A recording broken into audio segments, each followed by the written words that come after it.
J'ai été très ému tout simplement, puisque en Wolof on dit nit ki buñ koy sargal c'est que dafa am ay lijaas, donc dafa am lu ma war a def ba ñu war ma sargal. Donc je remercie tout d'abord le président de la Société sénégalaise de dermatologie, le professeur Fatma Teri, et toute l'équipe dermatologique qui m'ont coopté comme parrain.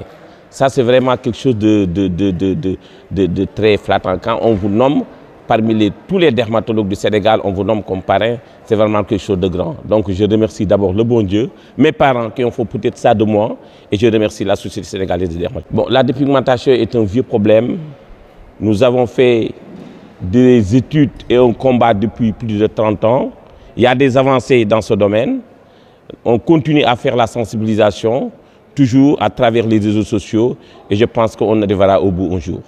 Vous savez que beaucoup de gens ne comprennent pas que la dermatologie est au carrefour de beaucoup de spécialités. Par exemple, comme tout à l'heure le représentant du ministre de la Santé vient de dire, la peau est le miroir de beaucoup de maladies. Beaucoup de maladies sortent sur la peau et c'est des maladies qui sont des maladies internes. Donc le dermatologue peut travailler avec l'interniste, avec le gastro-entérologue, avec le chirurgien, beaucoup de choses. Donc la dermatologie est au carrefour de beaucoup de spécialités médico-chirurgicales. Certains intellectuels connaissent qu'aujourd'hui la dermatologie est une spécialité pointue et que quand on a, par exemple, je peux vous donner un exemple, le vitiligo. Quand on a par exemple un vitiligo, on commence à sensibiliser aux gens qu'il faut se rapprocher du dermatologue. Et le dermatologue peut vous faire des bilans et on peut trouver d'autres maladies. Cela n'est pas toujours vrai, on peut ne rien trouver, mais beaucoup de maladies, on doit faire un bilan pour trouver une pathologie interne. Merci beaucoup. Le thème central, c'est la dermatologie-vénérologie au carrefour des spécialités médico-chirurgicales. Pourquoi le choix de ce thème? C'est parce qu'effectivement, la dermatologie est une discipline transversale qui touche de nombreuses spécialités. Ça veut dire simplement qu'à partir des signes dermatologiques, on peut porter le diagnostic d'autres affections, qu'elles soient cardiovasculaires, digestives ou pulmonaires ou encore d'autres spécialités. C'est pourquoi on a choisi ce thème. Mais la chirurgie n'est pas en reste, puisque le traitement chirurgical est requis pour de nombreuses affections dermatologiques, en particulier au cours de la cancéro, mais également de la chirurgie plastique. Et enfin, la dermatologie, dans son volet vénérologie, s'intéresse à la santé de la reproduction, puisque les infections sexuellement transmissibles peuvent se compliquer d'infertilité et le dermatologue vénérologue est au premier plan pour la prise en charge de ces infections sexuellement transmissibles.